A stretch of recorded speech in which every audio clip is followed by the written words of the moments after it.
Pati nga yung kapatid ko ay namanghana sa paggamit nito. Paano na nga naman hindi siya makapaniwalang nakita niya yung loob ng tainga niya? Hindi nga niya halos maisip na ganoon pala yung laman ng tainga niya. Sarili niya ang dumi ay diring-diri siya. Yung ginagamit niya na nga ito ay gusto pa nga raw hiramin. Gagamitin nga rin daw niya sa girlfriend niya na siguradong mamamangha rin. Ako na nga yung pinalinis niya kasi talagang diring-diri siya sa sarili niyang dumi. At kahit nga ako ay diring-diri rin, mas maganda pa talagang linisan yung tuyo ang tuloy. Sigurado nga ako na iniisip niyo rin na ito ay literal na dumi. Huwag ka nga mag-alala kasi parehas lang tayo ng iniisip ng isip ko.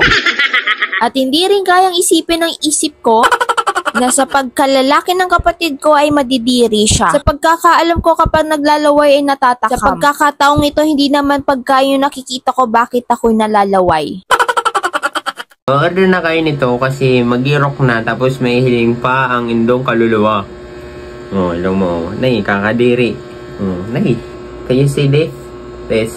Can you buy this?